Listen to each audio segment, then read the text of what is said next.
प्रदोष श्रावण के महीने के 2 प्रदोष पड़ेंगे। किसी भी प्रदोष पर एक पीपल के पत्ते पर कनेर का पुष्प अपने घर के अंदर रख लीजिए प्रदोष के 1 दिन पहले, और प्रदोष वाले दिन उसको बहते हुए पानी में डाल दीजिए।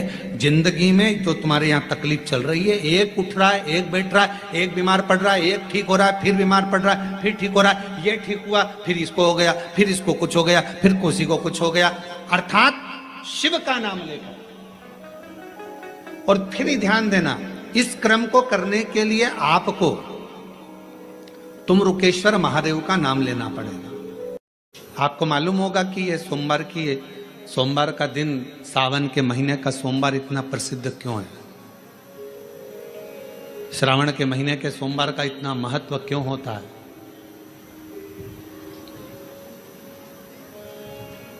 उसका एक कारण है।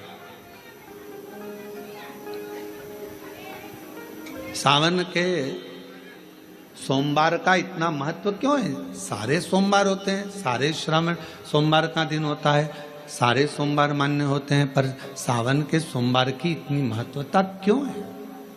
किस लिए?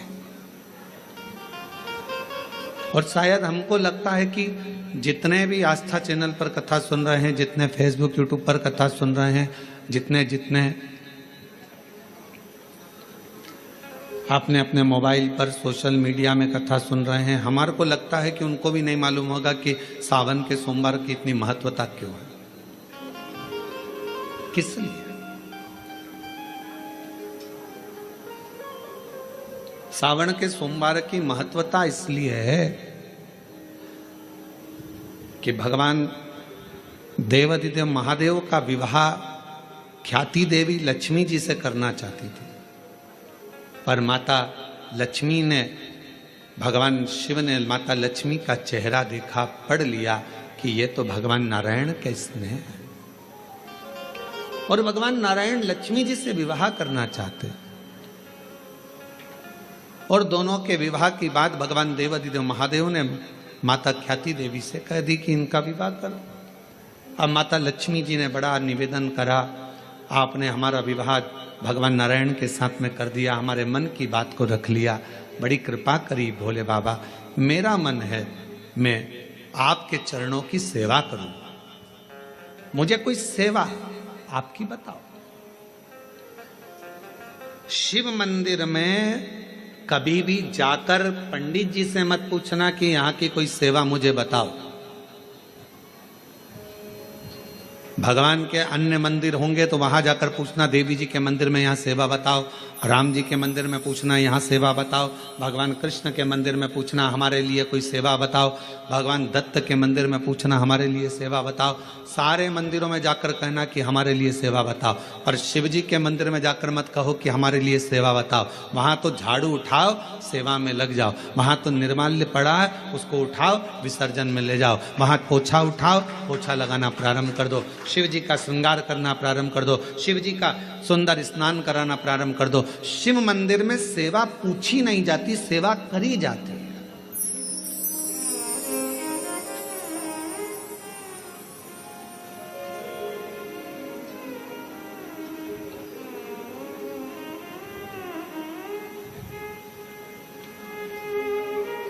वहां सेवा करना पड़ती है। एक राज सिंहासन पर बैठने पर, एक कुर्सी पर बैठने पर, एक पद पर बैठने पर आपका कर्तव्य है कि आप बीच राह में से निकल कर जा रहे हैं, राज्य में से निकल कर जा रहे हैं, कोई दुखी आपको दिख रहा है, कोई गलत कार्य हो रहा है, आप अच्छे सिंहासन पर बैठे हैं, पद पर बैठे हैं, कुर्सी पर बैठे हैं, प्रतिष्ठा में बैठे हैं, आपकी बात दुनिया मानती है, तो आप उस गलत चीज को, गलत काम को हटाकर कुछ अच्छा कर सकते हो। आपको करना है, आप सेवा के लिए तत्पर रहें।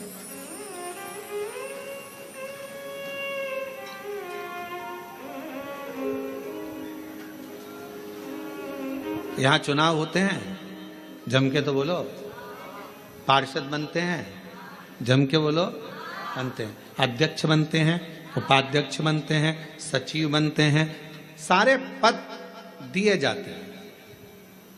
एक विधायक का भी पद दिया जाता है, सांसद का भी पद दिया जाता है, अध्यक्ष का भी पद दिया जाता है, पार्षद का भी पद दिया जाता है, सरपंच का भी पद दिया जाता है, और ये पद केवल एक जगह पर नहीं, पूरी दुनिया में दिए जाते हैं। क्यों दिए जाते हैं? पार्षद जिस वार्ड का पार्षद होता है, जिस क्षेत्र का पार्षद होता है, उस क्षेत्र के पार्षद को, उस क्षेत्र के लोगों को बोलना ना पड़े कि पार्षद साहब हमारी ये नाली की प्रॉब्लम है, हमारी रोड की प्रॉब्लम है, हमारी ये प्रॉब्लम है। पार्षद उसी क्षेत्र का है, उसी कॉलोनी का है, उसी सोसाइटी का है। वो वहाँ घूमे और घूमने के बाद वो देखे कि मुझे सेवा का मौका कहाँ मिलेगा, मैं कहाँ सेवा करूँ, मैं ये नाली बनवा दूँ कि रोड बनवा दूँ कि मुझे ये करना है। वहाँ कहना नहीं पड़े, शंकर के मंदिर में कहना ना पड़े कि तुम्हें ये करना। शिव मंदिर में जाकर कभी नहीं पूछना कि मुझे सेवा क्या करना। शिव मंदिर में तो जाकर सेवा का क्रम करो। अब लक्ष्मी जी पूछ रही हैं भोले बाबा से, आप मुझे बताओ, मैं आपकी सेवा में लगना चाहती हूँ। शिव जी ने कहा कि मैं क्या सेवा बताऊं, आप जाओ भगवान नारायण की सेवा करो। पर लक्ष्मी जी ने सोचा कि देवाधिदेव महादेव मुझे सेवा नहीं बता रहे हैं। सावन का महीना था, सोमवार का दिन था। माता लक्ष्मी पूरे सावन के महीने में शिवालय में जाती, शंकर जी के कैलाश पर्वत पर जाकर खूब सेवा करती, खूब।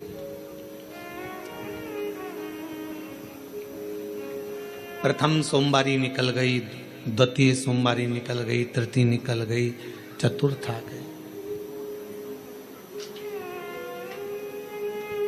सोमवारियां निकलती चली गई। सावन का आखिरी सोमवार देवाधिदेव महादेव प्रसन्न हो गए, लक्ष्मी को बुलाया। हे लक्ष्मी, पूरी दुनिया में केवल महासंबोधन मेरे नाम के आगे लगा है। लोग मुझे देवाधिदेव महादेव कहते हैं। सारी पुराणों को केवल पुराण कहा जाएगा, पर शंकर की पुराण को भी महासंबोधन से संबोधित किया जाएगा, शिव महापुराण। लक्ष्मी, मुझसे जो जुड़ा हुआ है, मेरे नाम के आगे महासंबोधन लगा हुआ है, लोग मुझे महादेव कहते हैं। पर लक्ष्मी, तूने पूरे श्रावण के महीने में मेरी सेवा करी है, और आज सोमवारी के दिन तूने मेरी अविरल भक्ति को धारण करा है। बिना पूछे सेवा में, बिना दिखावे के तल्लीनता से सेवा करी है। मैं अपना महासंबोधन दुनिया में किसी को नहीं देता, आज तुझे दे रहा हूँ। और लक्ष्मी केवल लक्ष्मी नहीं रही, उस दिन से लक्ष्मी माँ लक्ष्मी। लक्ष्मी केवल लक्ष्मी नहीं रही, उस दिन लक्ष्मी महालक्ष्मी के संबोधन से प्रकट हुई। आज महासंबोधन लक्ष्मी जी को अगर किसी ने दिया तो भगवान देवाधिदेव महादेव ने दिया। और वह महासंबोधन कब मिला? सोमवार की, इस श्रावण के सोमवारी के दिन जो हम व्रत करते हैं, साधना करते हैं, उपास करते हैं, अर्चना करते हैं। पूरे वर्ष आप सोमवार का व्रत करते हैं कि नहीं करते वो पता नहीं, पर सावन के महीने में 4-5 जो भी सोमवार पड़ जाएं, अगर उस पर अगर आपने व्रत कर लिया, व्रत को धारण कर लिया, या शिवालय के जाकर भगवान शंकर की आराधना कर ली, तो पूरे वर्ष के सोमवार का फल सावन के महीने के 5 या 4 सोमवार में प्राप्त होगा।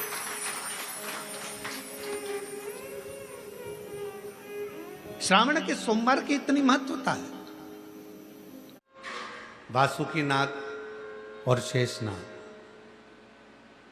शेषनाग भगवान नारायण जिस पर विश्राम कर रहे हैं, वासुकी नाग जो भगवान शिव जी के गले में विराजमान, दोनों। और दोनों ही सर्प बड़े प्रबल हैं। एक भगवान विष्णु जी के पास में है और एक भगवान शंकर जी के पास में। दोनों सर्प बड़े प्रबल, दोनों में विवाद हुआ, दोनों में झगड़ा हुआ। और दोनों में झगड़ा हुआ तो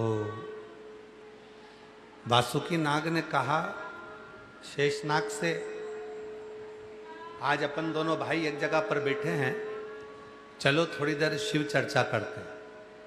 अब जो शंकर का भक्त है वो शंकर की चर्चा करने बैठा। तो शेषनाग कहता है कि मैं शिव की चर्चा क्यों करूं, मैं नारायण की चर्चा करूं। मैं शिव की चर्चा नहीं करूंगा, मैं नारायण की चर्चा करूंगा। अब शेषनाग जी नारायण की चर्चा करने में लगे, वासुकी नाग शिव जी की चर्चा करने में लगे। वासुकी नाग जो बोले वो शेषनाग नहीं सुने, और शेषनाग जो बोले वो वासुकी नाग नहीं सुने।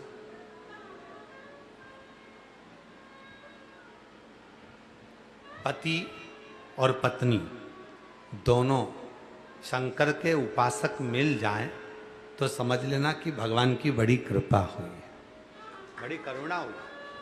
पति भी शंकर जी को लोटा भर के जल चढ़ाने वाला मिल जाए, धर्म पत्नी भी एक लोटा जल चढ़ाने वाली मिल जाए, पति भी शिव नाम जपने वाला मिल जाए और धर्म पत्नी भी शिव नाम जपने वाली मिल जाए, तो समझ लेना कि शिव जी की बड़ी कृपा हुई है, शंकर जी की बड़ी करुणा हुई है, शिव जी की बड़ी दया हुई है। अब मालूम पड़े कि पत्नी शिव जी की साधना करने वाली मिल गई, शंकर जी के मंदिर जाने वाली, भगवान शंकर का नाम लेने वाली मिल गई, और पति मिल गया ऐसा कि वो देवी देवता को माने ही नहीं। वो ना राम जी को माने, ना कृष्ण जी को माने, ना शिव जी को माने, ना किसी देवता को माने, वो मानने को तैयार नहीं।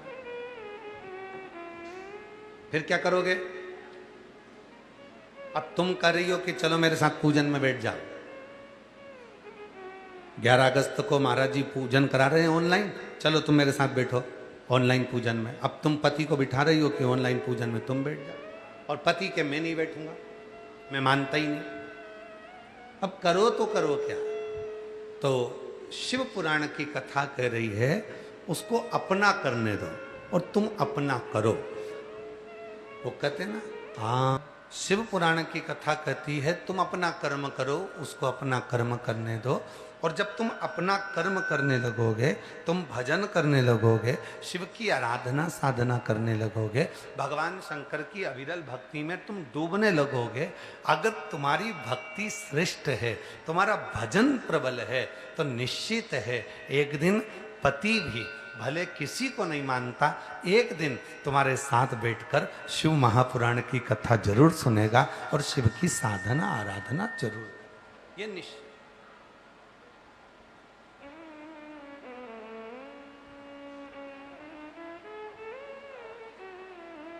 शिव की साधना करेगा वो। अब तुम्हारी भक्ति में बल होना चाहिए। हमें स्मरण आ रहा है,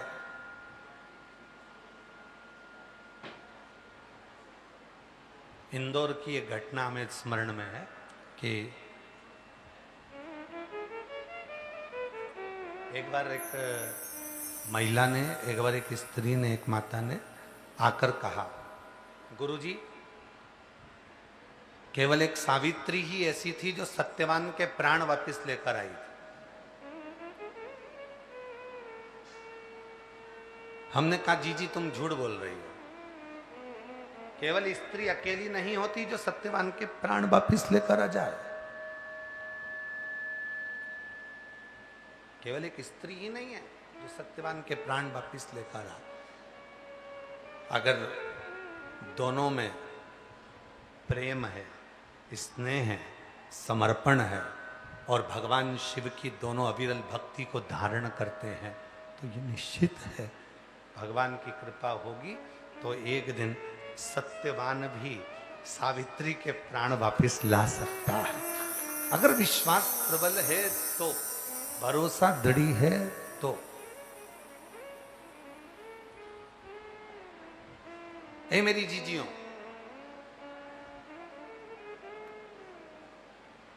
कितना सुंदर लिखा है शिव महापुराण की उमा संहिता कहती है कि धर्म पत्नी जो दान करती है, जो पुण्य करती है, जो सत्कर्म करती है, जो व्रत करती है, जो उपवास करती है, जो साधना करती है, तो पति के खाते में भी जाता है, ससुराल के खाते में भी जाता है और मायके के खाते में भी जाता है, दोनों जगह जाता है। पर शिव महापुराण की कथा उमा संहिता एक बात और कहती है कोई पति यदि शिव की साधना कर रहा है, भगवान शंकर की आराधना कर रहा है, शिव की उपासना कर रहा है, तो उसका पूरा आधे हिस्सा धर्म पत्नी के खाते में चला जाता है। कितना हिस्सा जा रहा है? आधा। इसीलिए शायद यह कहा जाता है कि जब हम कहते हैं रिटायरमेंट हो गया, रिटायरमेंट होने के बाद भी आधा मिलता ही रहता है। और कई लोग ऐसे भी हैं कि कोई चला गया तो उसका भी हक उस पत्नी को मिलता ही रहता है। तो ये कहाँ से लिया? तो कोई कहेगा ये शिव महापुराण की उमा संहिता से लिया, कि पत्नी जो भजन कर रही है, पत्नी जो व्रत कर रही है, पत्नी जो उपवास कर रही है, पत्नी जो पुण्य कमा रही है, तो पत्नी का पुण्य तो मायके ससुराल सबको मिला, पर जो पति एक बार भी अगर भगवान का भजन कर रहा है, पति एक बार भी श्री शिवाय नमस्तुभ्यम कर रहा है, पति एक बार भी अगर शंकर के मंदिर में जा रहा है, पति एक बार भी शिव नाम में अगर डूबा हुआ है, तो उसका 50% तो धर्म पत्नी के खाते में चला ही जाता है।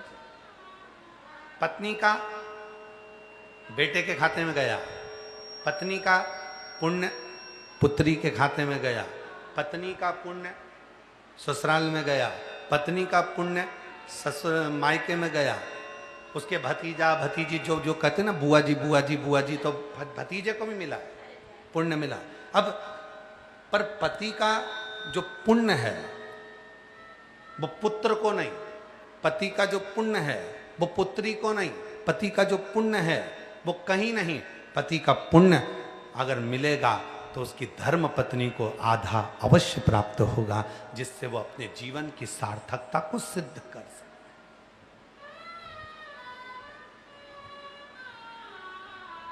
सार्थकता को सिद्ध कर सके। और मैंने तेरे ही भरोसे बाबा, तेरे ही भरोसे हवा विच उड़ते जावांगे बाबा, डोर तो अच्छा लग रहा है जो गा रहे हैं? अच्छा लग रहा है आपको?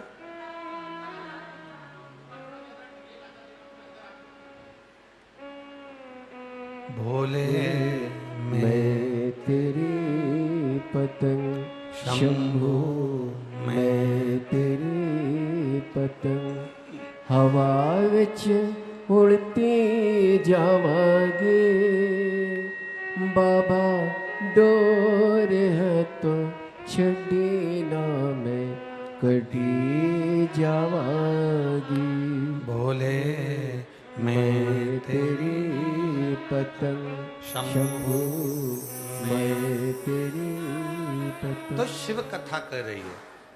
वासुकी नाग और शेषनाग दोनों में विवाद छिड़ गया।